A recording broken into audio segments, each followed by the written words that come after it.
from accidentally throwing a £3 million lottery ticket in the bin to spending an entire $16 million prize in under 90 days. These are the absolute dumbest lottery winners of all time, beginning with Jose Antonio Cuartoc, who almost lost his entire lottery fortune after getting someone else to claim the money for him. You see, when Jose won the $750,000 jackpot back in 2010, he was living in the US illegally, so Jose asked his boss to claim the prize on his behalf, as he feared he couldn't claim the money without potentially facing legal trouble and deportation. This worked out perfectly until Jose's boss began to falsely state that he was the one who had actually purchased the ticket. Taking legal action against his boss was risky, given Jose wasn't supposed to be in the country at all. However, given he had security camera footage of him purchasing the ticket, Jose did so and was able to prove that he was the rightful owner to the $750,000 prize. Only $250,000 this went to taxes, another $250,000 was spent on court fees, and throughout the legal process, Jose was jailed for drunk driving and was deported back to Guatemala as soon as he won the court case. However, at least Jose Antonio Cuartoc got to keep some of his winnings, as Denise Rossi wasn't so fortunate. When Denise won a jackpot of $1.3 million back in 1996, she'd been married to Thomas Rossi for over 25 years, yet their relationship was apparently lacking in transparency, as Denise didn't tell her husband about the win and instead filed for divorce only 11 days after buying the lucky ticket. I was afraid to tell Thomas because I knew he would try to take the money away from me. I went to the Lottery Commission office and told them I was married but contemplating divorce. They told me to file before I got my first check, which I did. Denise was initially successful in hiding the money from her now ex-husband, as for a whole 2 years after their divorce, Thomas had no idea that Denise had ever won the lottery. However, in May 1999, a letter was sent to Thomas's home address asking if Denise was interested in a lump sum buyout of her lottery winnings. This was the first Thomas knew about the lottery prize. He confirmed that Denise was a winner with the California lottery, and given they were still married at the time of the win, Thomas launched a lawsuit stating that he was entitled to half of the prize money. The judge specifically found that Denise's failure to disclose the lottery winnings constituted fraud, oppression, and malice, and as a result, the trial court awarded Thomas 100% of the lottery winnings, which left Denise with less than nothing, considering she also had to pay for her own legal fees. However, Denise's loss of $1.3 million was still nothing in comparison to Evelyn Adams. Dubbed the luckiest woman in America, Evelyn Adams became the first person in human history to win the lottery twice, initially for $3.9 million in October 1985, before winning another $1.4 million only 4 months later. With the probability of this win being approximately 1 in 17.3 trillion, Evelyn seemed to realize that she had no lottery luck left by stating that she was going to quit playing, and instead began to buy various businesses, including the convenience store where the lucky tickets had been purchased. While you could argue that this was a smart move, Evelyn still hadn't fixed her gambling problem, and instead of buying more lottery tickets, she instead took the rest of her winnings to the Atlantic City casinos, where she lost her entire remaining fortune to the slot machines. Without any money left, her businesses failed one after the other, and by 2012, Evelyn was living in a trailer park, while stating to the media, winning the lottery isn't always what it's cracked up to be.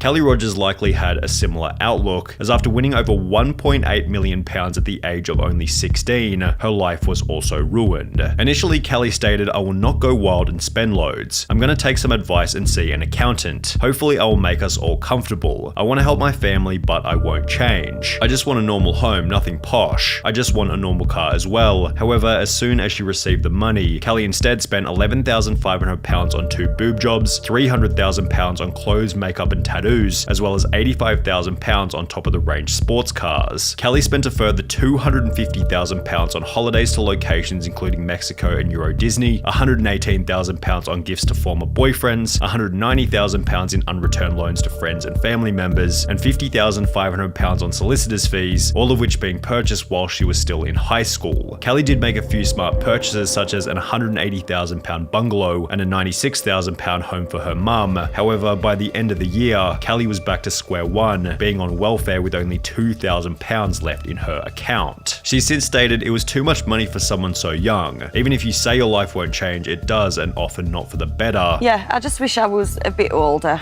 at the time of winning it, because I think at 16 you're still just a child, and overnight You've just got to grow up and become an adult. Which is probably why she's now an advocate for raising the UK's legal gambling age from 16 to 18. Kelly Rogers certainly spent her money poorly. However, at least she had the chance to spend it, as 25-year-old Amanda Clayton from Detroit was no longer alive by the end of her spending spree. When Amanda won the $1 million jackpot back in 2011, it seemed as though her life had been changed overnight. However, her win quickly became controversial after the media learned that she was still collecting food stamps and benefit payments despite having won the lottery. Detroit woman is now the second lotto winner in the state to keep taking food stamps after hitting it big. And Amanda Clayton, who won $1 million and took home a $700,000 lump sum, the 24-year-old says even though she now owns 2 homes, she figured she was still allowed to use a bridge card. After being confronted about the behavior, Amanda had the following to say. I thought that they would cut me off, but since they didn't, I thought maybe it was okay because I'm not working. And shortly thereafter, she was charged with 2 felony counts of welfare fraud and was ordered to pay back the $5,500 worth of food stamps she'd received. While Amanda quickly paid the $5,500 back, she never got the chance to spend the rest of the money, as only 6 months later she would unfortunately overdose in one of her 2 homes. He says she was tormented by the fame and the problems that came with winning the lottery. What's the point of having money if you're not going to have happiness? He says she didn't want the money anymore and bought things for her family and set up college funds for her children. He says she only had $67,000 of her winnings left. The end to Amanda Clayton's story was somewhat unexpected. However, a 2-second glance at Ryan McGee is more than enough to predict that this lottery win would eventually end in disaster. After winning £6.4 million back in 2008 at the age of 27, Ryan was placed on the Sunday Times Top 100 Rich list for young people. He purchased a luxury mansion in his home country of Ireland, which featured 5 bedrooms, an indoor swimming pool, a full champagne bar, and a 2-car garage where he kept his brand new Ferrari 458 Italia. However, as you might expect, this is where things began to go terribly. Only 3 years after buying the Ferrari, Ryan slipped off the road, crashing the car into a field, mainly because he was driving in the snow. Locals were amazed Ryan was driving the Ferrari in that weather, especially when he had a more suitable Range Rover he could use. The Ferrari was not understood to be running on winter tyres, which, while costing around £4,400, hugely boost grip and handling in icy conditions. Ryan's property development business then dissolved, which was accompanied by a divorce from his wife and the sale of his luxury home.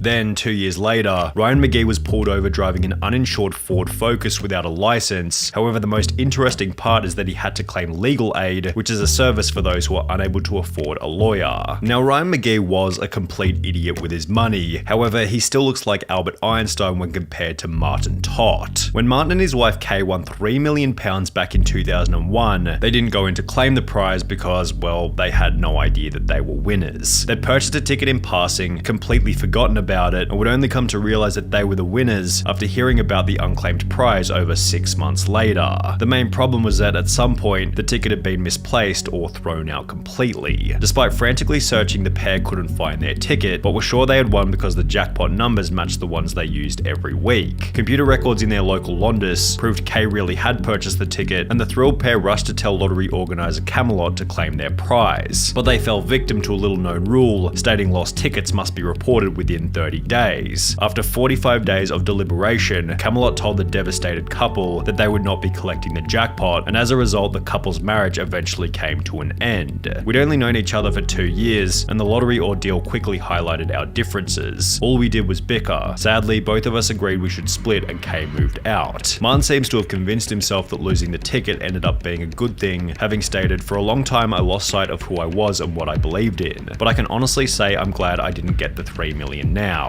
There is no guarantee it would have brought me happiness, and if there's anyone else who would have agreed with this statement, it definitely would have been the most miserable lottery winner of all time, William Post." When William won a $16.2 million jackpot back in 1988, he had just $2.46 in his bank account and was able to purchase the lucky ticket by selling a ring for $40 to a local pawn shop. This, in conjunction with the time he'd spent in jail for cashing invalid checks, highlighted William Post's awful money management skills and acted as foreshadowing for how poorly his lottery win was eventually going to be spent. Only 84 days after receiving the $16.2 million, William Post had spent the entire fortune on a boat, a lease for a restaurant in Florida, a used used car lot as well as a private jet. However, even after all of the money had been spent, Post took on a further $500,000 loan to purchase a mansion in Oil City, Pennsylvania. The problem was that William hadn't actually purchased the original ticket himself and had rather given the money to his girlfriend who had bought the winning ticket for him. Because of this, she was able to successfully sue him for 1/3 of the winnings, meaning that Post now owed $5.4 million to his ex-girlfriend from the $16.2 million that he no longer had. Since Post was unable to make this payment, the judge ordered that his bank account be frozen until he was able to come up with the money. However, before he was able to sell enough stuff to pay the $5.4 million, William was arrested and ordered to serve a 6 to 24-month prison term for an assault charge from 6 years prior. Toward the end of his life, Post was on his 7th marriage with over $1 million in debt and was getting by on food stamps at a job paying $450 per month. However, William Post still doesn't have the craziest lottery win story of all time. That title goes to Andrew Jackson Whitaker, whose life would change forever after winning $315 million back in 2002. Unlike almost everyone else in this video, Whitaker was actually quite successful prior to winning the lottery, having built up a net worth of over $17 million with the assistance of his construction company. And while this would imply that he was in a position to manage a large lottery win, this isn't what would happen. Whitaker instantly donated 10% of the winnings to churches, Christian groups, and spent a further $14 million establishing the Jack Whitaker Foundation, which provided free food and clothing for low-income families in West Virginia. Obviously, you're doing God's work with all this money. Yes, I am. I'm helping a lot of people, and I plan to help a lot more. He then drove back to the convenience store where he had purchased the ticket before giving the clerk a $44,000 check, a $123,000 house, and a brand new Jeep Cherokee, which was followed by Whitaker buying himself a Lamborghini, in which he'd drive around his neighborhood throwing money out of the window. After flaunting this wealth, his Lamborghini was broken into, where thieves stole $545,000 in cash. However, this apparently wasn't much of a wake-up call, as his car was then broken into for the second time, resulting in the loss of a further $200,000 cash. Jack Whitaker's granddaughter passed away, his daughter then passed away, which was followed by a divorce with his wife. And now you've lost your granddaughter, you're about to be divorced from your wife. Where does this ever end? Leading him to state that he had lost everything. I pretty much lost everything I held dear in my life. You got lots of money. Money has never meant anything to me. You have to have money to exist in this world, but money doesn't rule the world. Money is not what makes people happy. And that he wished he had never purchased the lottery ticket in the first place. My wife had said she'd wished that she'd torn the ticket up. Well, I wish that we had torn the ticket up too. I just don't like what I've become.